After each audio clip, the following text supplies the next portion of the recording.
Krishna. Chapter 2, text 32. yadṛcchayā copapannaṁ svarga-dvāram apāvṛtam sukhinaḥ kṣatriyāḥ Pārtha labhante yuddham īdṛśam. In this section, Krishna continues to encourage Arjuna to fight, encouraging him and reminding him about his duty as a king, as warrior, as kṣatriya. So as Krishna is telling here, it's an opportunity come on your way without even being asked. So make use of it. Well, how is this an opportunity? Is it killing an opportunity? Answer is yes, because you are a kṣatriya.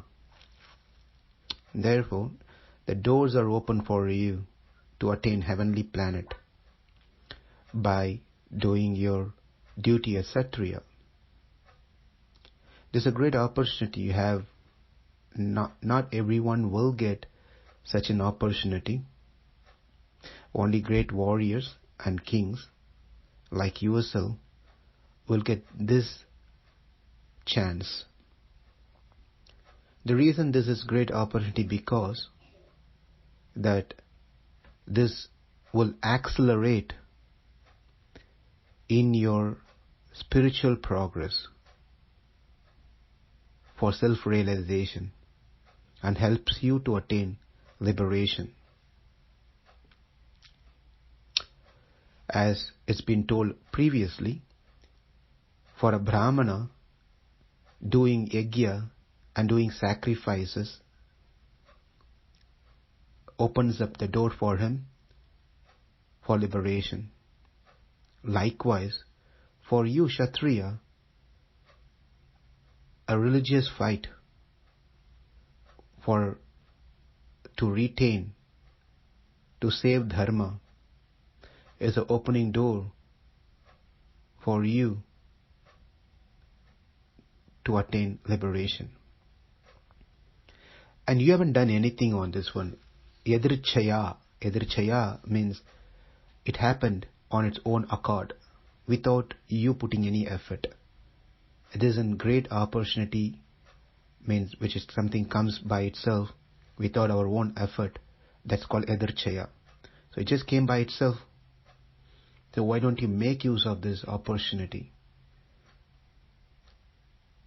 A great person is the one who tried to make any of the things that's happening in our life as an opportunity for their further progresses spiritually. The person who doesn't have that understanding will sit and cry when something goes against their plan. But the matured person takes up anything that comes in their life and use the same thing as an opportunity to progress further. So you be the person. This is yadṛcchayā. Upapannam, arrived on your way, knocking the door. Take it up. By doing so, svarga. Svarga mentioned here is not necessarily, it can be two things. One is the heavenly planet, and another thing is svarga is not just the heavenly planet. It is the spiritual world. Because knowing Arjuna, he may be not much interested in the heavenly planet. He has been there before. There are stories in Mahabharata. He's been there before. And he was least interested in many things that's been offered there by Indra.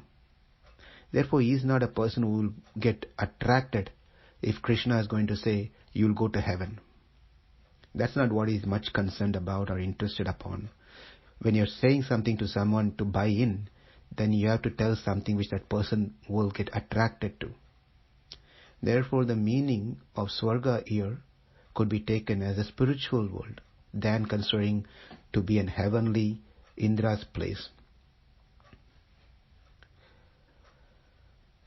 And also the important thing we should understand here is about the svarga or sukham is said that opens up an opportunity to be happy, sukham, sukhinaḥ.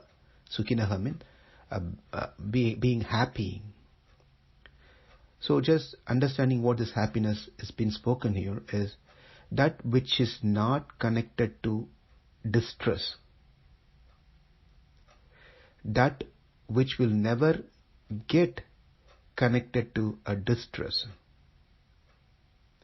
that which will never be desired by anyone, that which is always being desired by anyone, and that is called sukham. Let me repeat this one. That which is not connected to misery or distress, that which will never get connected to distress, that which everyone always desire to attain, that is called sukham or happiness. That is, in other words, called svarga. So that svarga is a spiritual world, because everything else get connected to, even the svarga, the heavenly planet, that get connected to misery at one point of time, because the temporary place, one has to come back, return back again into this world. So that's a temporary place. So it has to be, to get a happiness, one has to go beyond the heavenly planet, which is a spiritual planet. And important thing, Arjuna, Krishna, assuming Krishna is saying this one, in the beginning you have already mentioned you don't want kingdom, you don't need fame, you don't need heaven, you don't need anything, right? Well, I consider all those things that you said you don't want to be a perfect eligible candidate to attain liberation. So you're right there on the right track. You said you're not interested in kingdom, it doesn't belong to you, you're not interested in fame, it doesn't belong to you, you don't want anything else out of this one. Well, this is a fundamental principle in following yoga, karma yoga, that nothing belongs to you. You're not the doer, and you're not expecting anything out of it. So you're right there. You have the right mindset already, because you have the vairagya, renunciation, vairagya, a detachment. Detachment is the fundamental principle to follow a yoga, karma yoga, which you already have it. So it's very easy for you now to execute your duty, karma yoga, without any obstacles. For many people, these are the obstacles even to start yoga. In your case, you already have the right mindset. Since you have the right mindset, all you have to just do is get into action. Just do it in the same mind. You don't want the kingdom, you don't want the name, you don't want the heaven, you don't want anything also out of it. I'm just doing for the sake of doing as my duty. That is a wonderful thing. That's exactly how everyone should be functioning and working.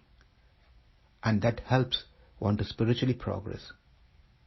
Because if one is attached to things and consider everything belongs to them, consider they want something out of it, and if they think they are the doer, then they are not the right candidate to do yoga. So please do not lose this great opportunity that has come on your way by itself. Just grab it. yadṛcchayā copapannaṁ svarga-dvāram apāvṛtam sukhinaḥ kṣatriyāḥ Pārtha labhante yuddham īdṛśam. Thank you. Hare Krishna.